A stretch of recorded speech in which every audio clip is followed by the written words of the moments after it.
প্রথম বিশ্বযুদ্ধের কিছু কিছু কাহিনী আছে যেগুলো আপনারা অনেকেই অনেক কিছু জানেন না। প্রথম বিশ্বযুদ্ধের ক্ষেত্রে কি হয়েছিল বা কেন প্রথম বিশ্বযুদ্ধ হয়েছে, এর পরবর্তী ক্ষেত্রে সময় আপনারা জানেন প্রথম বিশ্বযুদ্ধের পরে কিন্তু দ্বিতীয় বিশ্বযুদ্ধ আবার হয়েছিল। ঠিক আছে, দ্বিতীয় বিশ্বযুদ্ধ হয়েছিল এবং তৃতীয় বিশ্বযুদ্ধ খুব কাছে, একেবারে আপনাদের ঘরের কোনায় চলে এসেছে, যে কোনো মুহূর্তে বেজে যেতে পারে। কারণ আপনারা অলরেডি জানেন ইউক্রেন রাশিয়ার মধ্যে যুদ্ধ বাজার জন্য ইউক্রেন রাশিয়া হচ্ছে যথেষ্ট। আমরা ফিলিস্তিন ইসরায়েলকে ধরবো না, কারণ ওখানে ততটা এই প্রভাবটা পড়ে না। ইউক্রেন রাশিয়ার ক্ষেত্রে পৃথিবীটা দুটো ভাগ হয়ে যাচ্ছে এবং মিয়ানমারও অলরেডি এটার জন্য অনেকাংশে মিয়ানমার যুদ্ধের জন্য দায়ী হয়ে যাচ্ছে আপনার মনে করি। তো তৃতীয় বিশ্বযুদ্ধ সন্নিকটে আমরা প্রথম বিশ্বযুদ্ধ নিয়ে আলোচনা করে দ্বিতীয় বিশ্বযুদ্ধের পরে পরে তৃতীয় বিশ্বযুদ্ধ কেন বাঁচতে পারে এটা নিয়ে একটু কথা বলবো আপনাদেরকে। তাহলে প্রথম বিশ্বযুদ্ধ মূলত শুরু হয় কত তারিখে, এটা নিয়ে একটু আলোচনা করি এবং তার পরবর্তী সময় মূলত আপনাদের প্রথম বিশ্বযুদ্ধ হওয়ার কারণটা কি সেটা নিয়ে আলোচনা করব।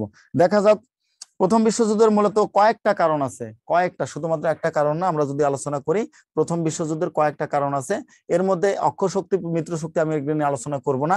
শুরুর থেকে শুরু করে প্রথম বিশ্বযুদ্ধ শুরু হয় 28 জুন 1914 সালে, শেষ হয় 11 নভেম্বর 1918 সালে।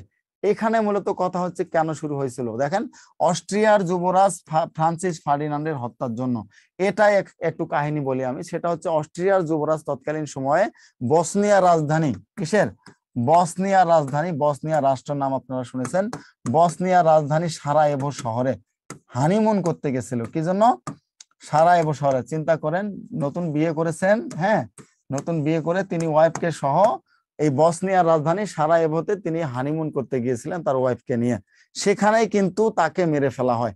এটা কিন্তু খুবই খারাপ জিনিস, খুবই খারাপ জিনিস যে বসনিয়ার রাজধানী এই সারায়েভোতে মূলত 28 জুন, কত তারিখে, এই 28 জুন তিনি গিয়েছিলেন তার ওয়াইফকে নিয়ে। কিসের জন্য? সারায়েভো শহরে মূলত হানিমুন করার জন্য গিয়েছিলেন এই অস্ট্রিয়ার যুবরাজ। এরপরে এখানে থেকে যাওয়ার পরে সেখানের অবস্থা, হানিমুনে গেলে সার্বিয়ার জাতীয়তাবাদী কর্মী, আমরা প্রিন্সিপ নাম শুনেছি, সার্বিয়া, দেখেন গেছে কোথায়, বসনিয়ায়, তাই না? আর মেরেছে কারা? সার্বিয়া। সার্বিয়ার প্রিন্সিপ নামের একজন ব্যক্তি, জাতীয়তাবাদী একজন প্রিন্সিপ নামের একজন, আমরা যদি বলি যে তারা সে সন্ত্রাস বা যেটাই বলি, এই সার্বিয়ার প্রিন্সিপ নামক একজন ব্যক্তি মূলত কি করে, তাদের হাজবেন্ড ওয়াইফ দুজনকে হত্যা করে ফেলে। সবাই ক্যামেরা অন করে ফেলেন, ক্যামেরা অন করেন, ক্যামেরা অফ করবেন না কেউ, হ্যাঁ। আপনাদের সাথে আমি জাস্ট দুটো ক্লাসে পেয়েছি, সুতরাং সবার সাথে একটু কথা বলেই ক্লাসটা করতে চাই। তো এই সার্বিয়ার প্রিন্সিপ মূলত কি করলো, এই বসনিয়ার রাজধানী সারায়েভো শহরের সন্নিকটে যখন গেল তখনই তাদেরকে আক্রমণ করে এই অস্ট্রিয়া যুবমন, কেমন দেখাচ্ছে বুঝতেছে না, এমনিতে কালো মানুষ কেমন জানি দেখা যাচ্ছে, তাই না?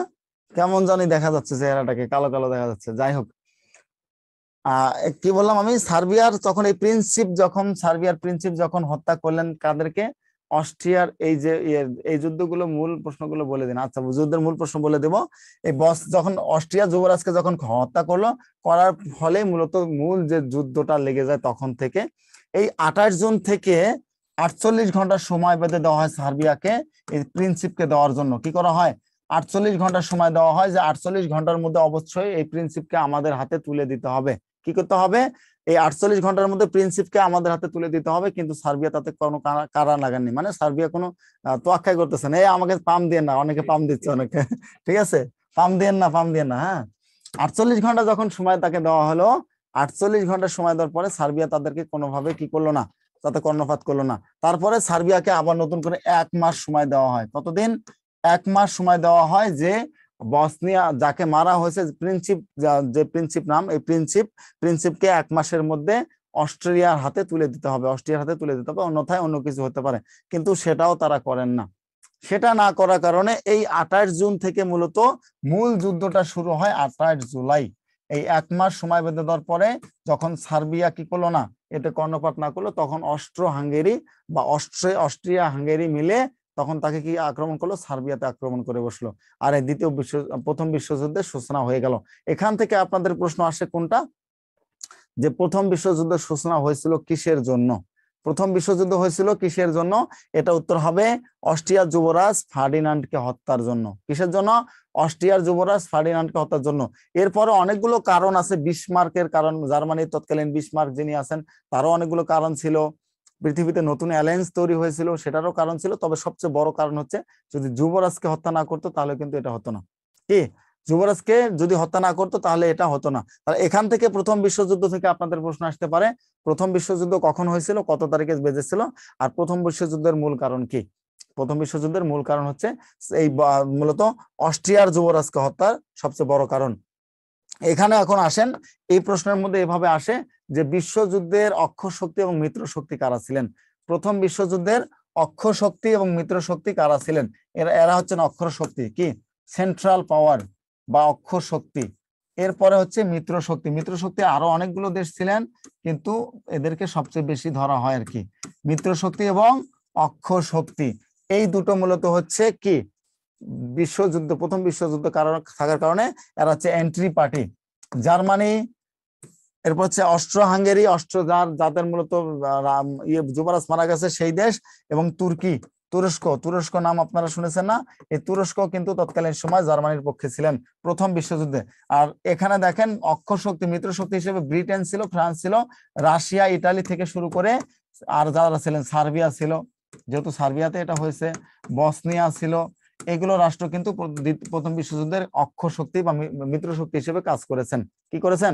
কাজ করেছেন। স্যার পাস কি করব? বাসায় মডেল টেস্টে 45-43 নম্বর পাই। অবশ্যই পাস করবেন লাবণী আক্তার, কোনো চিন্তা মুক্ত থাকুন, আপনি পাস করবেন। এখানে পাস করাটা খুবই সহজ, ঠিক আছে? এখানে পাস করাটা খুব সহজ। আর পাস করার পরে পরে আমাদের রিটেন কোর্সে ভর্তি হয়ে যান। আমি রিটেন কোর্সে ক্লাস নেব, সুতরাং আপনাদের জিকে যাদের আছে বা সমাজ বিজ্ঞান, রাষ্ট্রবিজ্ঞান থেকে শুরু করে সমাজকর্ম ক্লাসগুলো আমি নেব। যারা ওই ওই সাবজেক্টের আছেন তারা অনায়াসে আমার ক্লাসগুলো পাবেন, এবং আশা করি আপনাদেরকে রিটেনও আমি পাস করে দিতে পারবো, কোনো সমস্যা নেই। অক্ষ শক্তি মানে হচ্ছে যারা মূলত একেবারে নিজেদেরকে কি মনে করে, যারা নিজেদেরকে সবচেয়ে বেশি শক্তিশালী মনে করে এবং তাদের বাইরে আর কিচ্ছু নাই, এটা হচ্ছে অক্ষ শক্তি। আর মিত্র শক্তি মানে সবাই একজোট হয়ে অক্ষ শক্তির বিরুদ্ধে যুদ্ধ করে। সবাই একজোট হয়ে কি করে? অক্ষ শক্তির বিরুদ্ধে যুদ্ধ করে। এটা হচ্ছে মিত্র শক্তি।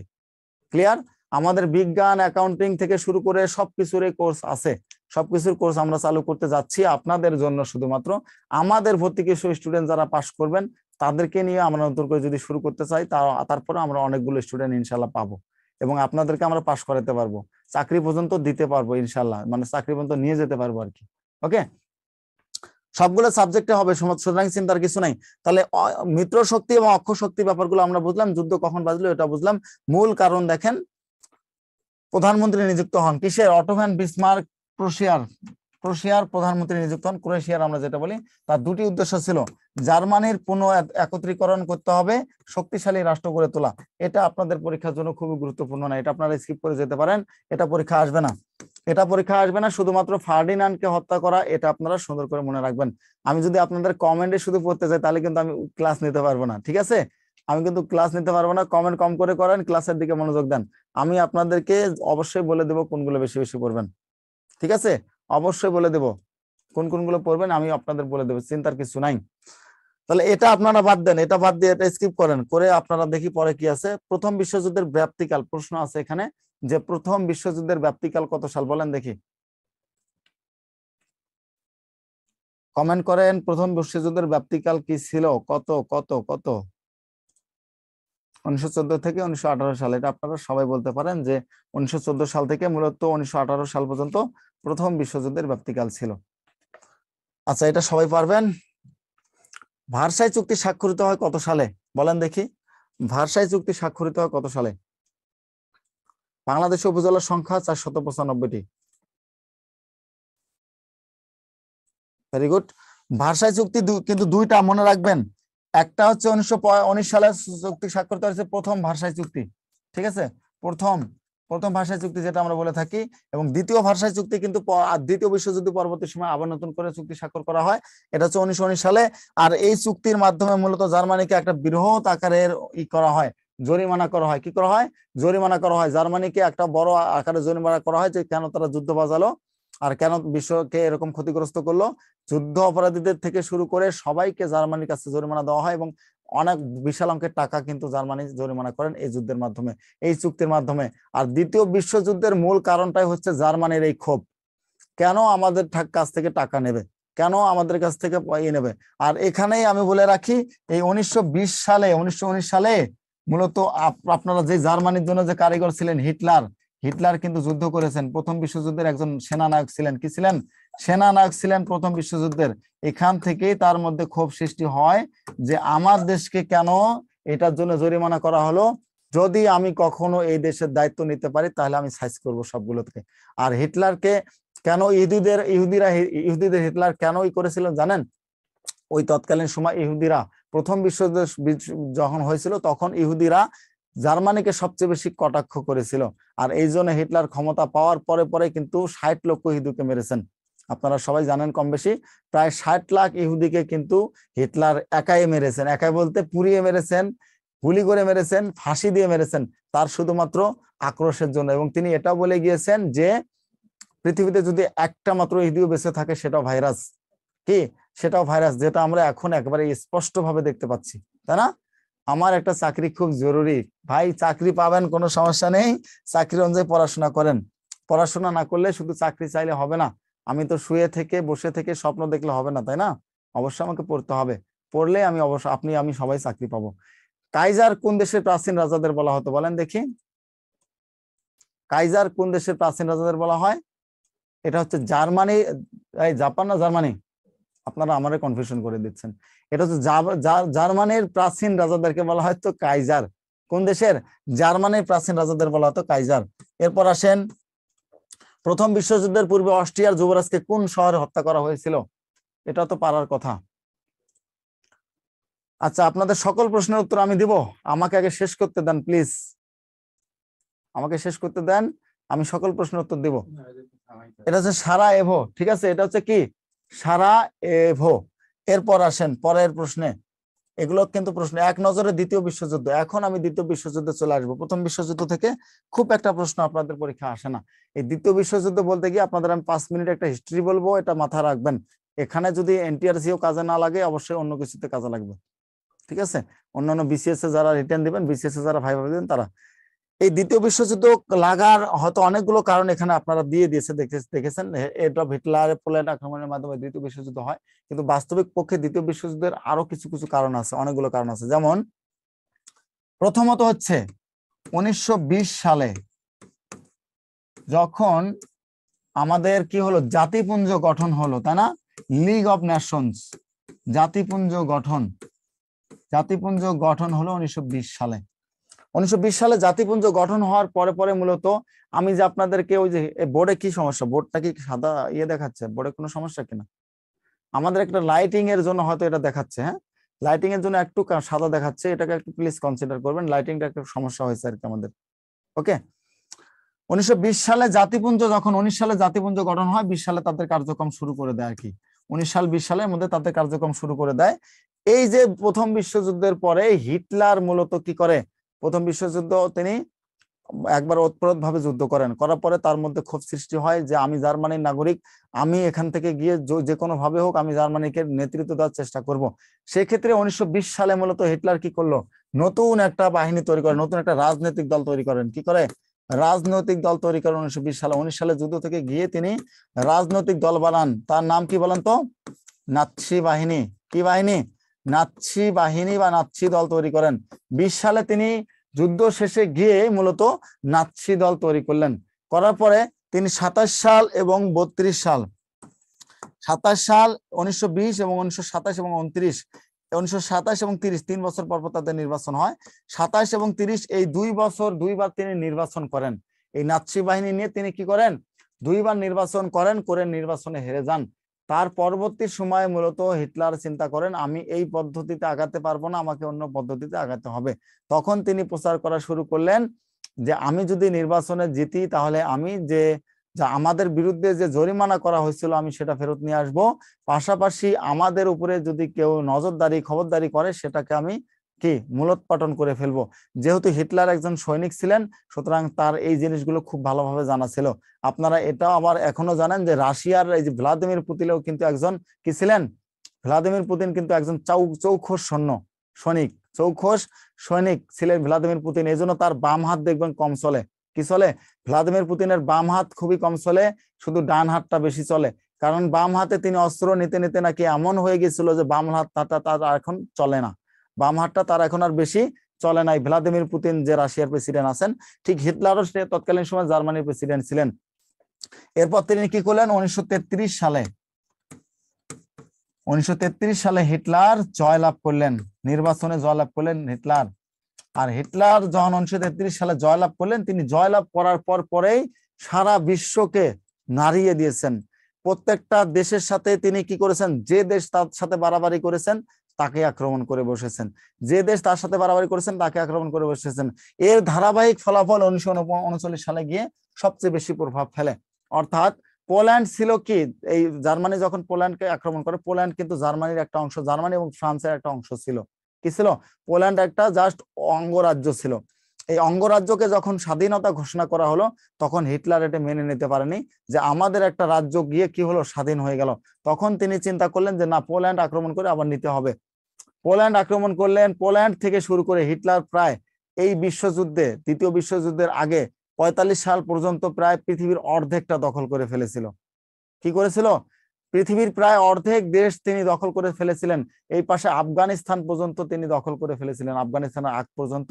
এই পাশে যতগুলো রাষ্ট্র ছিল প্রত্যেকটা, সার্বিয়া থেকে শুরু করে যা আছে সব রাষ্ট্র হিটলার দখলে ছিল। শুধুমাত্র যুক্তরাজ্য তার দখলে ছিল না। কি ছিল না? ইউরোপের ম্যাক্সিমাম রাষ্ট্রগুলো হিটলারের দখলে ছিল, কিন্তু হিটলারের কিছু কিছু ভুলের কারণে হিটলার শেষ হয়ে গেছে। এরপরে কি করলো, 1939 সালে যখন পোল্যান্ড মূলত হিটলারের দেশ ছিল, তখন তার মধ্যে একটা ক্ষোভ সৃষ্টি হয়। তিনি এই ক্ষোভ থেকেই 1939 সালের 1 সেপ্টেম্বর জার্মানি কি পোল্যান্ড আক্রমণ শুরু করেন। কি করেন? পোল্যান্ড আক্রমণ করেন। আর এই পোল্যান্ড আক্রমণের মাধ্যমে মূলত দ্বিতীয় বিশ্বযুদ্ধের সূচনা হয়ে যায়। তাহলে আপনাদের পরীক্ষায় প্রশ্ন আসে কোনটা, দ্বিতীয় বিশ্বযুদ্ধ সূচনা হয় কত তারিখে? দ্বিতীয় বিশ্বযুদ্ধের সূচনা হয় কত তারিখে? 1 সেপ্টেম্বর 1939 সাল। 1 সেপ্টেম্বর 1939 সাল, এবং শেষ হয় কত তারিখ? 2 সেপ্টেম্বর 1945 সাল। মোট কয় বছর? 6 বছর। এই 6 বছরে অনেক কিছুই কিন্তু করা হয়েছে, 6 বছরে অনেক কিছু হয়েছে। এই দ্বিতীয় বিশ্বযুদ্ধ থেকে আপনাদের কোন কোন প্রশ্নগুলো আসে আমি সেগুলো একটু কি করে দেব। হিটলারের পতন হয় কেন? হ্যাঁ, হিটলারের পতন কেন হয় আমি বলে দিচ্ছি। মূলত হিটলারের পতন হয়, আমরা দেখেছি সিরাজউদ্দৌলার পতন হয়েছে কার কারণে? মীর জাফরের কারণে, তাই না? ঠিক হিটলারের পতনও হয়েছে তার কিছু মেজরের কারণে, তার কিছু যে তিনি চ্যান্সেলর ছিলেন, তার আলাদা কিছু একেবারে মানে কি বলবো, একনিষ্ঠ ঘনিষ্ঠ মানুষ ছিলেন যারা তার পতনের জন্য মূল কারণ। আর হিটলারের পতনের সবচেয়ে বড় কারণ হচ্ছে সে একবারে সব খাইতে চাইছিল। ব্যাপারটা বুঝছেন তো? সে একবারে সব খাইতে চাইছিল। সে ভালো করে জানে যে আমি যদি ব্রিটেনকে আক্রমণ করি সেক্ষেত্রে কিন্তু আমাকে আমি ছাড় পাবো না, আমি যদি রাশিয়াকে আক্রমণ করি আমি ছাড় পাবো না। ইভেন হিটলার কিন্তু রাশিয়ার অর্ধেক জায়গাও দখল করে ফেলেছিল। কি করেছিল? রাশিয়ার অর্ধেক জায়গাও দখল করে ফেলেছিল হিটলার। তো সে তখন বলেছে যে আমি যদি কোনোভাবে, মানে হিটলারের কাজ ছিল যে আমি পৃথিবীকে শাসন করব। এবং এটা আপনারা সবাই জানেন যে পৃথিবী শাসন করার ক্ষেত্রে হিটলার সবচেয়ে বেশি অবদান রেখেছিল, এবং তিনি পৃথিবীর অর্ধেকটা দখল করেছিল। তার একমাত্র পতনের কারণ হচ্ছে হিটলারের যে আপন যে প্রধান সেনাপতি ছিল তার ছিল এখানে দুর্বিসন্ধি। অর্থাৎ যখন জার্মানিকে, তখন কিন্তু লাল দল এবং নীল দল ছিল, ঠিক আছে? রাশিয়ার বাহিনী ছিল লাল বাহিনী, ঠিক আছে? লাল বাহিনী ছিল রাশিয়ার। হিটলারের কথা ছিল যে আমি করব, প্রথমে ব্রিটেনকে আক্রমণ করব, পরবর্তী সময় রাশিয়াকে আক্রমণ করে দখল করে মার্কিন যুক্তরাষ্ট্রের সাথে যুদ্ধ করে ফেলবো। কি করব? মার্কিন যুক্তরাষ্ট্রের সাথে যুদ্ধ শুরু করব। কিন্তু হিটলার বুঝতে পারেনি যে ব্রিটেন হচ্ছে নৌবাহিনীতে সেরা। ব্রিটেন ছিল কি? নৌবাহিনীতে সেরা। আর রাশিয়া হচ্ছে তাদের সৈনিকের সেরা ছিল। রাশিয়ার বিশাল এক দেশ হওয়ার কারণে রাশিয়ার কিছু কিছু জায়গায় ফাঁদ পেতেছিল যেখানে হিটলারের বাহিনী যেতে পারেননি, যেখানে কি পারেননি, হিটলারের বাহিনী ঢুকতে পারেননি। আর হিটলারের বাহিনীর পতনের আরেকটা কারণ হচ্ছে তারা যখন এগুলো দখল করে ফেললো, তারা ভাবলো যে এটা আমার কাছে ভাত মাছ, এটা আমার কাছে ভাত মাছ বা পান্তা ভাত, তাই না? পান্তা ভাত ভাবার কারণে মূলত এই সমস্যা আছে। অতি অহংকার ছিল তাদের, যে আমাদের সাথে এখন পৃথিবীর আর কোনো দেশ পারবে না। আমরা এখন যদি ওই কচ্ছপ আর কাসিমের কাহিনী শোনেন নাই? কচ্ছপ কাসিমের কাহিনী হয়ে গেছে। কচ্ছপ আগে, মানে কাসিম আগে, কচ্ছপ আগে গিয়ে বসেছিল, অল্প একটু জায়গায় গিয়ে ঘুমিয়েছিল, এদিকে কাসিম আবার কি করেছে, আস্তে আস্তে আস্তে ঢুকেছে। ঠিক হিটলারের বাহিনীর এই কাজটা ছিল, তারা বিশ্ব জয় করার পরে পরে নিজেদেরকে একটু রিল্যাক্স দেওয়ার চেষ্টা করেছিল। এই রিল্যাক্সটা তাদের জন্য কাল হয়ে দাঁড়ায়। একসাথে ব্রিটেন এবং রাশিয়ার সৈন্যবাহিনী যখন হিটলারের বাহিনীকে আক্রমণ করা শুরু করে, তখন হিটলারের নৌবাহিনী থেকে শুরু করে সবগুলো পরাস্ত হওয়া শুরু করে। এবং হিটলার, আপনারা জানেন যে হিটলারের লাস্ট 10 দিন ছিল হিটলারের জীবনের সবচেয়ে পেইনফুল, ঠিক আছে? লাস্ট 10 দিন ছিল হিটলারের জীবনের সবচেয়ে, হ্যাঁ খরগোশের কথা বলেছি, লাস্ট 10 দিন ছিল হিটলারের জীবনে, মানে তিনি মরার আগে মরে গিয়েছেন আর কি, যেটা আমরা বলতে পারি মরার আগে হিটলার মরে গিয়েছেন। 10 দিন তিনি যে পেইনটা পেয়েছেন পৃথিবীর আর কোথাও এই পেইন গুলো পাওয়া যায় না। অর্থাৎ এই 10 দিনের মধ্যে তার সবচেয়ে নিকট আত্মীয় গুলো সবগুলো তার থেকে সরে গিয়েছিল, এবং তার যে প্রধান সেনাপতি তিনিও এসে তাকে বলেছিলেন যে আপনি আমার সাথে যেতে পারেন, আমরা আর পারছি না, আপনি আমার সাথে যেতে পারেন। বার্লিনের খুব কাছাকাছি চলে এসেছে রাশিয়ার বাহিনী। রাশিয়া মূলত যদি যুদ্ধ না নামতো আর মার্কিন যুক্তরাষ্ট্র যদি যুদ্ধ না নামতো, তাহলে কিন্তু হিটলার ঠিকই এতদিন পর্যন্ত, মানে হিটলারের বাহিনী জার্মানি এতদিন পর্যন্ত বিশ্ব শাসন করত। তখন তিনি কি করলেন, তার বান্ধবী একমাত্র ছিল এবং তার কিছু অনুচর, সেরা অনুচর ছিল, তারা নিজেরা সুইসাইড করে বসে। এবং সর্বশেষ দিনে হিটলার যখন দেখলেন মাত্র 20 কিলোমিটার কাছাকাছি চলে এসেছে রাশিয়ার বাহিনী, তখন তিনি কি করেন, তার বান্ধবীকে নিয়ে ঘরে যান এবং দুজনে সানাইড খান। প্রথমে সানাইড খান, খাওয়ার পরে আবার তারা মূলত গুলি করে নিজেরা নিজেদের জীবন দিয়ে দেন। তবে হিটলারের সবচেয়ে বড় ইতিহাসে হয়ে আছেন, শ্রেষ্ঠ হয়ে আছেন এই জন্যই যে হিটলার পরাজয় বরণ করেননি। হিটলার কি করেননি, পরাজয় বরণ করেনি। তার জীবনে প্রত্যেকটা ক্ষেত্রই ছিল বিজয়ের ক্ষেত্র ছিল। যাক, দ্বিতীয় বিশ্বযুদ্ধের কাহিনী এটা বললাম, আপনাদের পরীক্ষা কিন্তু এগুলো প্রশ্ন আসবে না। প্রশ্ন যেগুলো আসবে আমি সেগুলো নিয়ে একটু আলোচনা করি। প্রশ্ন যেগুলো আসতে পারে দ্বিতীয় বিশ্বযুদ্ধের ক্ষেত্রে আমি একটু নোট আকারে আপনাদেরকে দেওয়ার চেষ্টা করব, সবাই একটু লিখে নিয়েন যে নোট আকারে যেগুলো দেব দ্বিতীয় বিশ্বযুদ্ধের ক্ষেত্রে।